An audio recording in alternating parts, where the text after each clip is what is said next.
everyone. Good morning. Thank you for coming out here in the rain. And everyone who's on YouTube, thank you for being here with us. What changes when the clock strikes midnight and we welcome in a new year? Effectively, nothing really. We are still the same people, living in the same world, with the same challenges and growth opportunities. New Year's simply presents us with the reminder that there's always, always the potential for a new beginning. And that at any time we can choose a fresh start. Change occurs when we actualize on this potential and make the decision to intentionally approach things differently. Rather than get overwhelmed with all the things that we could change, we can recognize that every new day presents us with the same fresh start as every new year. We can learn to treat it as our habitual time of beginning anew. Yes, certain experiences, ones of sadness, or ones of joy, or ones in between, fundamentally shift what is important for us. And our relationship with time changes. What has seemed important becomes less so, and what is necessary calls for our attention. So let's leverage this challenge to change us for the better and propel us toward becoming the best general managers of our lives and choices. Has your life ever felt like a row of spinning plates? I know, I always imagine one of those plate spinners, the performers who love to enthrall the crowds by attending any number of plates they spin on long sticks.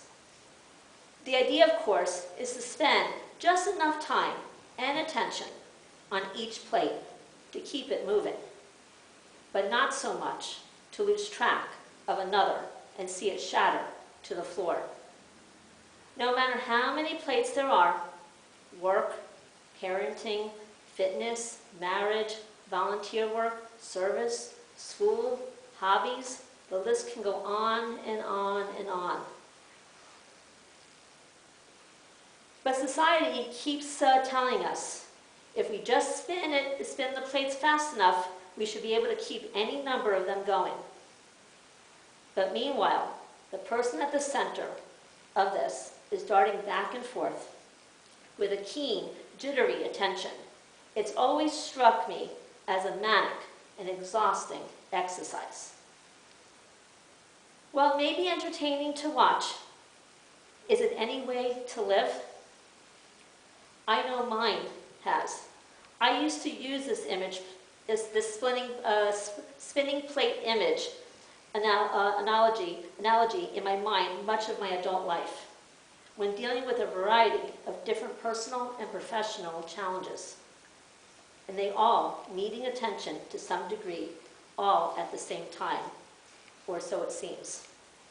The image made so much sense and seemed to truly reflect that ongoing busyness of my life that I never challenged the image or the message.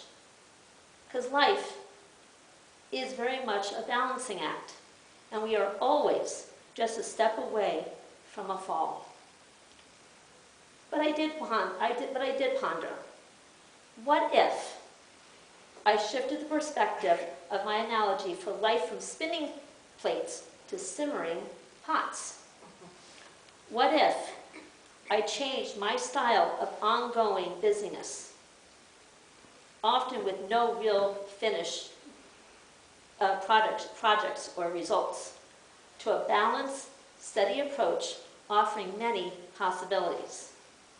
So what did I do? I envisioned a large stove with multiple burners, covered with different pots in varying degrees simmering. And what this analogy helped me and showed me was balance. There's a beginning, a middle, and an end. It demonstrated a gentle way of creating something and then being able to savor it at the end. And then I thought of those frantic spinning plates. But then that showed me that that image was all about a pointless activity with ongoing, stressful attention, activity, and energy focused on preventing the plates from crashing at any moment. There was no stopping, no relishing, no reflection, and really no true purpose. So what did I learn? Balance. Because it seems like the perfect prescription for a manic-paced world. Who can argue with finding more balance in life? It seems like we're all coping, muddling through, and grappling with the complex and diverse challenges of everyday life, which is not always an easy task, and can also upset the balance and harmony that we all seek within. Many people are trying very hard to maintain balance, but they sometimes feel overwhelmed and defeated. I know I did the last couple of months. And we hear or read constantly, you should do this and you should do that. Right? We hear it all the time. Eat a balanced diet, live a balanced life, seek a good balance between work and home. Whether we work, go to school, or are retired, we all have responsibilities. There's always things we want to do, and then the things we must do. And the challenge that I always find myself in is to balance what we must do with what we enjoy and choose to do. And this is not always easy, because in my work, I'm often reminded that what works for some people doesn't necessarily work for others. And the answer that I give my students is the same that I give myself. Be the very best that you can be each day at each moment. Because life is really one moment after the next moment. A tapestry of everything that we are and everything that we do. The physical environment with which we each live is in a constant streaming flux. We live in a constantly changing world. Frank Herbert said it best. There is no secret to balance. You just have to feel the waves. While we can't anticipate the plan for everything in our lives, we can decide where, how, and when to concentrate our energies. A mindset that honors our priorities, what matters to each and every one of you. And what I recognize, and recently feeling and being exhausted for the last couple of months, sometimes life comes at us at full force and overwhelms us. And that's what happened to me. And if any aspect of our life draws a disproportionate amount of energy, we have a shortchange. We shortchange the other aspects in our lives, and that throws us off completely. It's about managing our expectations and put ourselves in a better mental state, because failure can take a massive toll on our emotions.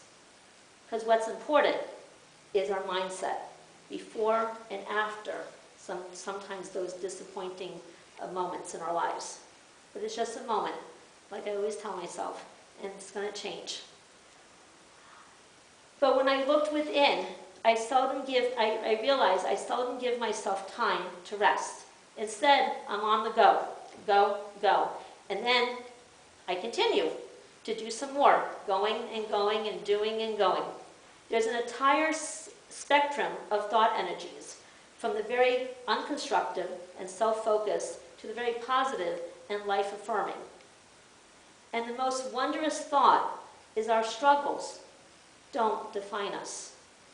That we have a choice, that we have the power to change that dial, to change our focal point, because it's our attitude, it's our perception, with our thoughts and with our actions, how we're going to move forward.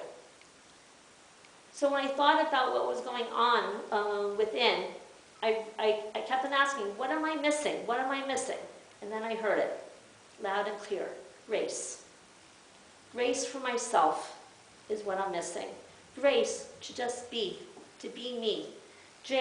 Grace to sometimes just to do, or not to do, or just to sit, or just to breathe.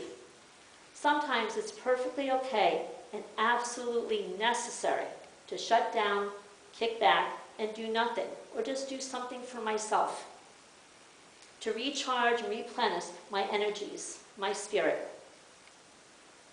I know we hear and read about this a lot, but it's not always easy to live. Because in fact, working those 15, 20-hour days are not unfamiliar scenarios for myself. And sure, it might be understandable during a push or a hard deadline that looms. But when this is the daily routine, it was a wake-up call that I need to do something different. Maybe it has something to do with my DNA, maybe it has something to do with my habits, but whatever the reason, that aha moment is big enough for me to stop and reassess things. To take a look at all the various aspects of my life that I'm constantly juggling, constantly trying to keep in balance. My friends, family, money, health, work, social circles, spiritual development, my personal own growth, exercise. And then I got to ask myself, am I able to devote ample energy to all these areas at one given time? Or am I tipped to one side, unbalanced, in one direction? For all the choices that we have in this modern age, we deal with some pretty hefty challenges. We navigate circumstances, and we weigh options that never figured in during our ancestors' days. And we wrestle with the coexisting freedom and responsibility of forging on our own path toward how we envision thriving. And the answers might not always be clear, but it's to take that moment to look within and to ask, what do you want out of life? Can we find these by adding more plates and balancing our daily agendas? Or ultimately, do we need to shift the center altogether? I spent a good part of my adult life working on my health, my well-being, making sure that I ate right, that I exercised, got enough rest, managed my stress level. Believe me, I have not been perfect. But I'm sure many of you can relate to that constant pressure from all of the so-called experts who feed us that constant stream of shoulds. You should eat kale. You should do yoga. You should walk. You should lift weights. Make sure you eat all organic foods. Consume no sugar or caffeine. Eat only good carbs. And get more sleep. And on and on and on I would hear and read. And by the way, do this all while raising a family and managing your demanding job. It's enough to make you want to close your eyes and cover your ears. And I've done that too. But what do we choose? What do we choose? Do we choose to go for that walk instead of watching TV or spending time with a loved one? Do we choose to appreciate the fullness of your life instead of focusing on what you think you lack? Do you choose to love and appreciate yourself as much as you love and appreciate your family and friends? What I observed and what I changed within me, instead of working those 20-hour days, maybe I can work 10 hours or maybe 8 hours and spend the rest of the time doing other things that bring me joy. Go for a nice walk, take a long hot bath, read a book, hang out with friends and family, even take a nap or take a class that I want to take for myself. And all of that just sounds good. Our lives are made up of many vital areas, which includes our health, our family, our financial needs, intellectual, social, work, spiritual, recreation, personal growth, romance, and so much more. And we won't, and I keep on learning this, we won't necessarily spend time every day in each area in equal amounts. But I keep on wanting to, or I keep on trying to. But in the long run, you might spend a sufficient quality and quantity of time in each area. And that's what I'm learning to change. Because living a balanced life is about integrating those components of your life that are truly important to you. And realizing that sometimes you need to make choices about what has to come first. And the wonderful thing is that we have a choice to what comes first. And unfortunately, the hardest thing is also the fact that we have choice. So often, we come to a place in our lives where we can decide whether we want something to stay the same or we want our lives to change or to do something different. And it can be really difficult to make those large, life-changing decisions. Even more difficult can be the challenge of staying positive as you're struggling to determine what choice is the best for you. Clarity and motivation are very closely related. When we are clear and specific about what we want, who we want to be, and what we want to do and have, that clarity fuels our motivation. Because whatever we focus on grows. Focus on our strengths, what each of us enjoy and appreciate, and what we want to create for ourselves and for others. Because you know what? There's always going to be distractions and temptations to try to throw us off path. But it's about making a concerted effort to focus on what matters. Because we always get to choose what to focus on. Because I don't want to live on autopilot, just doing what I've always done. I want to consciously pause and reflect on what works, what I want to adjust and change, and what I want to continue to do. Making reflection part of our mindset development means that we care about pausing, taking that moment within, improving, and we are committed to doing something better. It's about making the absolute best out of our challenges. What small step can you take that will allow you more gentle and unforced rhythm of grace to flow in your life?